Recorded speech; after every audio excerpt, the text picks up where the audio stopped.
युवकांचा देश असलेल्या भारतामध्ये महाराष्ट्रामध्ये युवकांचा आयोग स्वतंत्र का असू शकत नाही? युवकांसाठी योजना करत असताना त्याचं कुठलं धोरण नाही, युवक धोरण जे आहे त्याची अंमलबजावणी प्रभावीपणे होत नाही। आपल्या देशामध्ये जवळजवळ 50% लोकसंख्या ही आता 40च्या आतल्या वयाची आलेली आहे। युवकांवर अन्याय हा सातत्याने होताना आपण पाहतो आहे। युवकांच्या पाठीशी उभं राहण्यासाठी कोणीही उभं नसतं। बेरोजगारी जी आहे ती मोठ्या संख्येने वाढत चाललेली आहे। आज पूर्णपणे एम्प्लॉयमेंट एक्सचेंज जे आहे ते बंद पडलेले आहे आणि आता 11 महिन्यानंतर तो परत शेतात पाणी भरायला गेलेला आहे। आपण स्किल डेव्हलपमेंटच्या नावाखाली हजारो कोटी रुपये खर्च करतोय, मात्र याच्यातून खऱ्या अर्थाने किती नोकऱ्या निर्माण झाल्या हा देखील एक प्रश्न आहे। आपला भारत देश जो आहे तो युवकांचा देश आहे असं आपण कायम अभिमानाने म्हणतो। युवकांसाठी वेगवेगळ्या योजना सरकार काय मानत असतं, मग ते केंद्र सरकार असेल, राज्य सरकार असेल, सगळ्याच सरकार जे असतील ते युवकांना केंद्रबिंदू ठेवून अनेक योजना आणि कार्यक्रम आणत असतं। आपल्या देशामध्ये जवळजवळ 50% लोकसंख्या ही आता 40च्या आतल्या वयाची आलेली आहे आणि म्हणून जगातील सगळ्यात तरुण देश म्हणून भारताकडे पाहिलं जात आहे। ही आपला जो तरुणांचा देश आहे ही आपली ताकद आहे, आपली स्ट्रेंथ आहे, आपलं एक ॲसेट आहे असं आपण काय म्हणत असतो। परंतु दुर्दैवाने मला सांगितलं पाहिजे की स्वातंत्र्य उत्तर काळापासून आजपर्यंत या देशामध्ये युवक कल्याण नावाचं मंत्रालय हे अस्तित्वात नाही। हे अत्यंत म्हणजे स्वतंत्र मंत्रालय अस्तित्वात नाही, अत्यंत दुःखित अंतःकरणाने मला सांगावं लागतं। आपलं जे युवक कल्याण मंत्रालय आहे ते क्रीडा विभागाशी संलग्न आहे आणि त्याच्यात क्रीडा क्षेत्राचेच अधिकारी जास्त करून घेतले जातात आणि म्हणून काय होतं की युवकांच्या ज्या योजना असतात त्या पण क्रीडा अधिकाऱ्यांच्या मार्फतच राबवल्या जातात अशा साधारणतः आपण आजपर्यंत पाहिलेलं आहे। आणि मग त्याच्यामध्ये कुठेतरी युवकांवर अन्याय हा सातत्याने होताना आपण पाहतो आहे। सभापती महोदय, ज्या ज्या वेळेस युवकांवरच्या अन्यायाची गोष्ट येते त्या वेळेस युवकांच्या पाठीशी उभं राहण्यासाठी कोणीही उभं नसतं ही देखील वस्तुस्थिती आहे। राजकारण असेल, समाजकारण असेल, राजकारणापुरता आपण युवकांचा वापर करतो अशी एक भावना युवकांच्या मनामध्ये देखील या देशातल्या निर्माण झालेली आहे आणि ती भावना निर्माण होण्याचं कारणच असं आहे की बेरोजगारी जी आहे ती मोठ्या संख्येने वाढत चाललेली आहे। शिक्षणाची क्रांती झाली या राज्यामध्ये 1983 साली वसंतदादा पाटलांनी शिक्षणाची क्रांती केली। प्रायव्हेट इंजिनिअरिंग कॉलेजेस आणि हे सगळे कॉलेजेस आणले। पूर्वी कर्नाटकला लोकांना जावं लागायचं, आज महाराष्ट्राच्या प्रत्येक तालुक्यात इंजिनिअरिंग कॉलेज झाले। घरोघर graduate engineer, diploma holder, ITI हे सगळीकडे तयार झालेले आहेत। इतक्या मोठ्या प्रमाणावर मनुष्यबळ आपल्याकडे राज्यामध्ये तयार झालेलं आहे, परंतु दुर्दैवाने सांगितलं पाहिजे की त्यांना ज्या पद्धतीच्या नोकऱ्या किंवा व्यवसायामध्ये संधी मिळायला पाहिजे ती मिळत नाही। आज योजना अनेक आहेत मंत्री महोदय, आपण सांगितलेलं आहे की अनेक प्रकारचे स्किल डेव्हलपमेंटच्या योजना आहेत, अनेक प्रकारे आपण त्यांना विनातारण कर्ज देण्याच्या योजना आहेत, मुद्रा लोन सारख्या योजना आहेत, एज्युकेशन लोन सारखी योजना आहे, परंतु या देखील त्या युवकाला त्याच्या हिमतीवर मिळत नाही। त्याच्यासाठी त्याच्या आईवडिलांचं सिबिल तपासलं जातं। अनेक वेळा आईवडील हे शेतकरी असतील किंवा सामान्य परिवारातील असतील, सिबिलकडे लक्ष नसतं, सिबिल खराब झालेलं असतं, त्या मुलांना त्यांना कर्ज मिळत नाही आणि मग ह्याच्यातून खूप मोठं एक नैराश्य जे आहे ते युवकांच्या मनामध्ये निर्माण झालेलं आहे। आणि म्हणूनच ही आजची चर्चा खरं तर सभागृहात मांडत असताना ही जी 6 नंबरची चर्चा आहे आणि 9 नंबरची विक्रांत पाटलांनी जी चर्चा मांडलेली साधारणतः एकाच अर्थाच्या ह्या चर्चेत असं मी समजतो, कारण जरी विषय वेगळे असले तरी त्याचा जो आउटकम आहे तो साधारणतः एकच आहे। आणि म्हणून हा जो युवक कल्याण मंत्रालय, आता मी युवक जे धोरण आहे त्या धोरणाच्या समितीवर आहे। आता मला सांगितलं पाहिजे की या धोरण समितीमध्ये काम करताना देखील आम्ही अनेक प्रकारच्या जे समाजातील विविध घटक आहेत त्यांच्यापर्यंत पोहोचण्याचा प्रयत्न करतोय, त्यांच्यापर्यंत जातोय, त्यांचे मतांतर घेतोय। अडचण एकच येते की युवकांना कुठं जावं आणि आपले प्रश्न मांडावे असं व्यासपीठ आज कुठल्याही पद्धतीने उपलब्ध नाही। पूर्वी एम्प्लॉयमेंट एक्सचेंज नावाचे व्यासपीठ होतं का ज्याच्यात तो जायचा, नोकरीसाठी अर्ज करायचा आणि त्या जिल्ह्यातल्या किंवा परिसरातल्या नोकऱ्या त्याला उपलब्ध व्हायच्या आणि त्याच्यातून आज पूर्णपणे एम्प्लॉयमेंट एक्सचेंज जे आहे ते बंद पडलेले आहेत। आणि म्हणूनच एक महत्त्वाकांक्षी योजना मागच्या काळामध्ये राज्य सरकारने तयार केली, तिचं नाव होतं मुख्यमंत्री युवा कार्य प्रशिक्षण योजना। आता ही जी प्रशिक्षण योजना तयार केली ही खरं तर माझं मंत्री महोदय अतिशय विनम्रपणे मला आपल्याला सांगायचं आहे का योजना खूप चांगली, परंतु घाईघाईत केलेली योजना असं मी या योजनेचं वर्णन करू शकतो.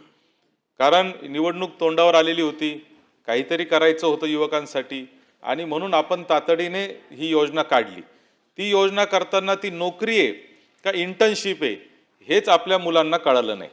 आणि वस्तुस्थिती ही आहे की इंटर्नशिप जो आहे हा फक्त अनुभव देण्यासाठी वापरण्यात येणारा एक संधी आहे.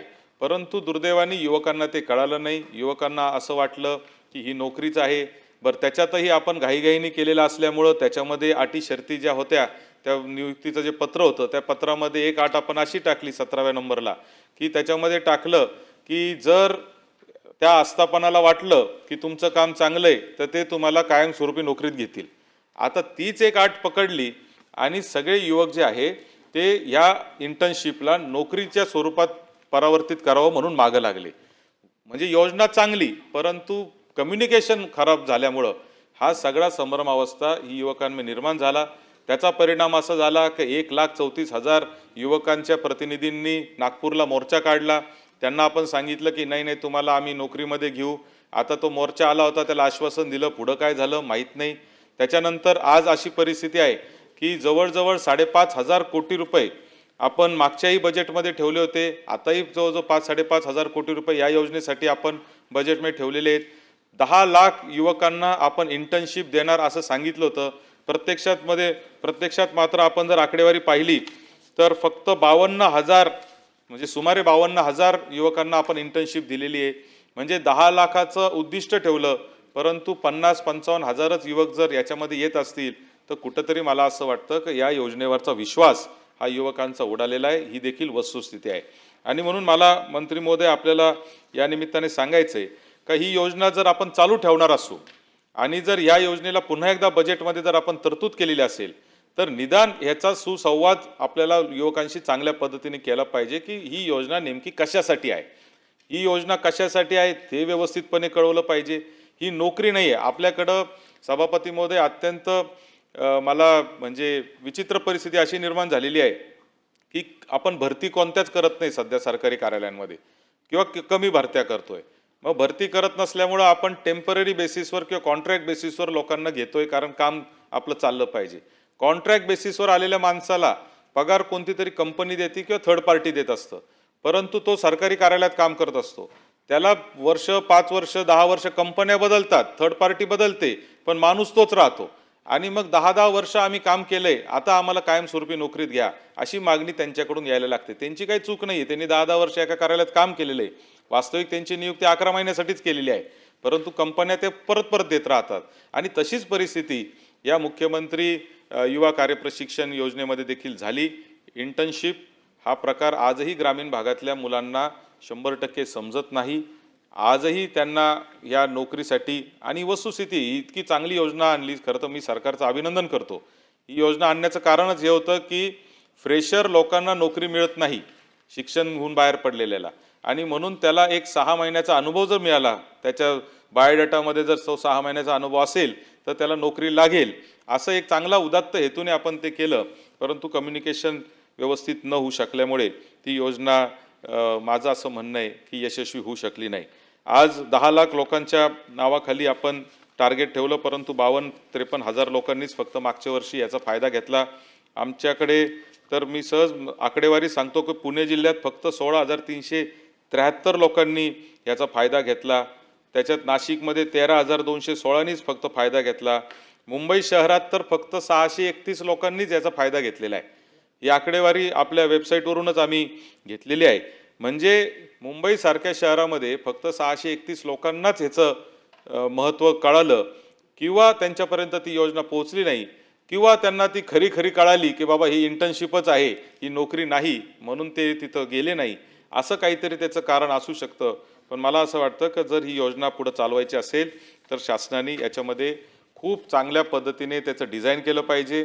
अशा जगातल्या खूप चांगल्या योजना आहेत, त्याचा अभ्यास केला पाहिजे, त्याच्यातल्या अटी शर्ती पाहिल्या पाहिजे. ह्या लोकांना इंटर्नशिप करणाऱ्या लोकांसाठी काही जर आपण कॉर्पोरेट कंपन्यांमध्ये जर काही टक्के जागा राखीव ठेवण्यासाठी जर आपण सांगितलं तर त्या ठेवता आल्या पाहिजे की बाबा मुख्यमंत्री कार्यप्रशिक्षण योजनेतून आलेल्या युवकासाठी 5% जागा ज्या आहेत त्या मॅन्युफॅक्चरिंगवाले रिक्त ठेवतील, राखीव ठेवतील, 5% त्याला समजा सर्व्हिस इंडस्ट्रीवाले राखीव ठेवतील. असे जर तुम्ही ह्याच्यात पर्याय काढले तर ह्या मुलांना पुढं जाण्यासाठी होणार आहे. आज माझ्या माहितीत असे अनेक मुली आहेत की ज्यांनी 6-6 महिने 8-8 महिने नंतर त्याला 11 महिने केलं. आपण 6 महिने होतं नंतर 11 महिने केलं.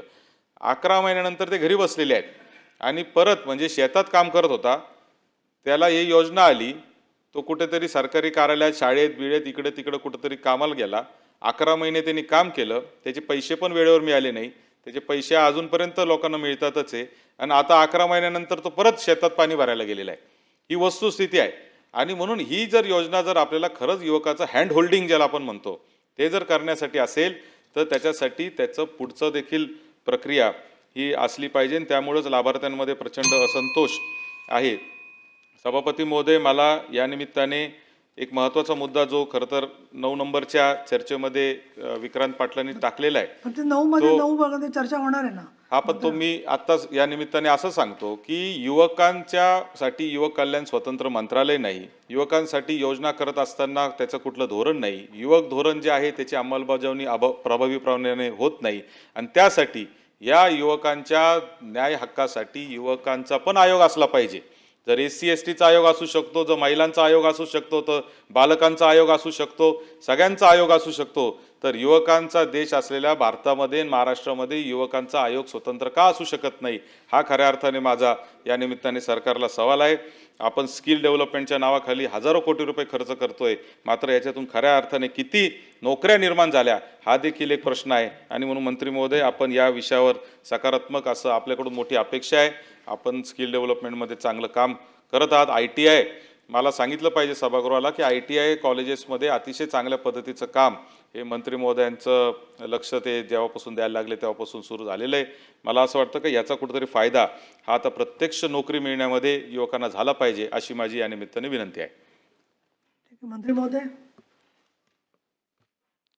माननीय सभापती महोदय, माननीय आमदार श्री सत्यदेव तांबे साहेबांनी अतिशय महत्त्वपूर्ण मुद्दा आता इथे मांडलेला आहे. मुख्यमंत्री कार्य प्रशिक्षण योजना आपण फरवरी 2026 9/7/2024ला सुरू केली होती. सुरुवातीमध्ये 6 महिन्याची होती. नंतर नवीन सरकार आल्यानंतर आपण 10 मार्च 2025ला 11 महिन्याची केली.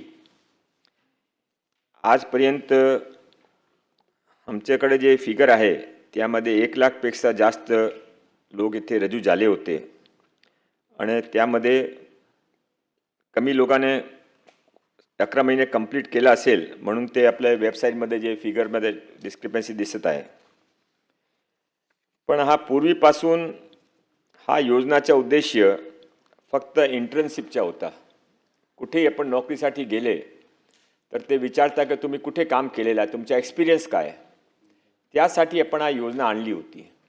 त्यामध्ये जे 17 नंबर 8च्या तांबे साहेबांनी उल्लेख केला ते सत्य आहे, पण त्याच्या मागचा उद्देश असा होता की ज्या कंपनीमध्ये त्याने काम केलं आहे त्याने कंपनी आवडली, कंपनीने ते आवडले, तो कंपनीने लगेच प्रत्येक आज स्थिती अशी आहे की कोणी कंपनी कोणी बिझनेस असा नाही आहे की त्याने लोक हवा नाही. त्याने सर्वांनी नवीन स्टाफ नवीन चांगले लोक हवा आहे. तो त्याने जे जमेल तर त्याने रिक्रुटमेंट करतील, हा त्याच्या मागचा उद्देश होता. नंतर निवडणूक आले. निवडणुकीमध्ये जे काही लोकांनी एक आंदोलन सुरू केला त्याने आम्ही 2-3 वेळा सांगितला होता की हा आंदोलनमध्ये कधीही आम्ही सांगितला नाही की तुमचा हा परमानंट जॉब आहे. कोणी जॉबमध्ये पूर्वी इंटर्नशिपची गरज असती ते त्यासाठी होता. नागपूरमध्ये जे आपण यामध्ये उल्लेख केला आहे, नागपूरमध्ये आंदोलन झाला होता. मी स्वतः तिथे गेलो होतो. माननीय मुख्यमंत्रीजी पण त्याने चर्चा करून दिली होती. यामध्ये त्याने त्यावेळी पण सांगितलं होता की हा सुरू करायचा आहे, कंटिन्यू करायचा आहे, तो तुम्हाला पण सहकार करावा लागेल. आणि त्यावेळी माननीय मुख्यमंत्री देवेंद्र फडणवीस साहेबांच्या निर्देशानुसार आम्ही त्यांचे सहायतासाठी एक नवीन GR काढला होता. ते नवीन GRमध्ये त्याने जे काही हा कोर्स करत आहे त्यांच्यासाठी आपण 6 सूत्रीय कार्यक्रम त्यावेळी जाहीर केला होता. आणि त्यामध्ये त्याने आपण शॉर्ट टर्म कोर्सेस जे माननीय प्रधानमंत्रीजींनी उद्घाटन केला होता त्यांच्यासाठी 10% जागा राखीव ठेवली. एक कोर्स त्याने आपण फ्री ITIमध्ये करून देऊ. सेल्फ एम्प्लॉयमेंटमध्ये आपण एक माननीय मुख्यमंत्रीचे नावावर CM महाफंड अशी एक अतिशय चांगली योजना सुरू केली आहे. ते आता 1 एप्रिलपासून ते लॉन्च होणार आहे आणि त्यामध्ये आपण त्याने फायनान्शियली हेल्प पण करू, प्रशिक्षण पण करू, मेंटरिंग पण करू. तो त्यामध्ये पण आपण त्याने प्राधान्य देऊ. त्याशिवाय आपण जे सांगितलं की आपल्याकडे एम्प्लॉयमेंट एक्सचेंज नाही आहे, एम्प्लॉयमेंट एक्सचेंज आहे, पण एम्प्लॉयमेंट एक्सचेंजने अजून स्ट्रॉंग करायचा आपण निर्णय घेतला आहे आणि त्याने मॅच मेकिंग पोर्टलप्रमाणे काम करायला लागू. ते जे उद्योगाने हवा आहे आणि जे आपल्याकडे स्टुडंट्स आहे त्यामध्ये मॅच मेकिंग करून त्याने कसा जॉब मिळू शकते त्यासाठी करू. प्रत्येक तालुक्यामध्ये पूर्वी आपण जिल्ह्यामध्ये करत होते, आता प्रत्येक तालुक्यामध्ये आपण रोजगार मेळावे निश्चित केलेले आहे. आता बसलेले जे कोणीही आमदारने किंवा कोणाने सांगितला तो ज्याने जिथे मागितलं तिथे आपण रोजगार मेळावे करू आणि कॉन्ट्रॅक्ट पद्धतीचे जे जे एम्प्लॉयमेंट आहे तिथे पण त्याने आपण प्राधान्य देऊ.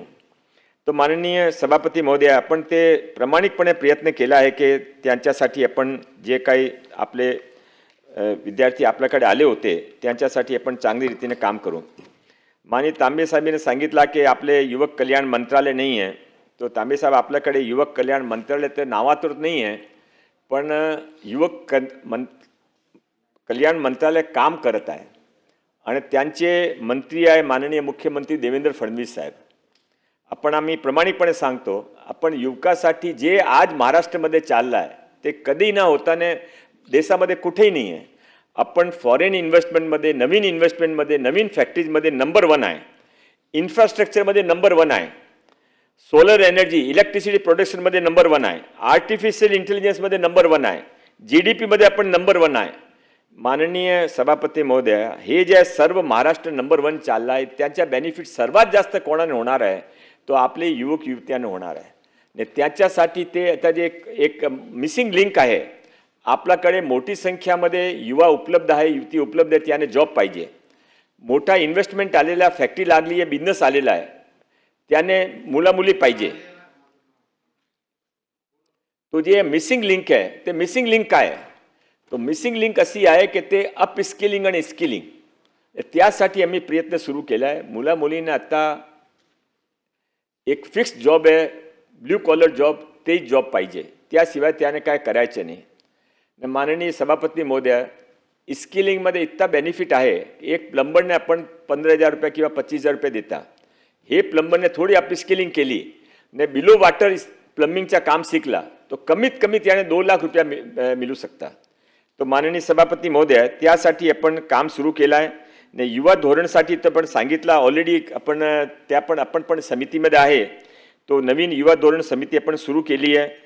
माननीय सभापती महोदय, मी आपला मार्फत आता जे तांबे साहेबांनी जे 2-3 विषय उचलला ते मी सिरियसली घेणार आहे. आम्ही प्रत्येक जिल्ह्यामध्ये आम्ही जे काही विद्यार्थी ज्याने यामध्ये भाग घेतला त्यांच्यासाठी आम्ही त्यांच्याबरोबर आम्ही कम्युनिकेशन करू.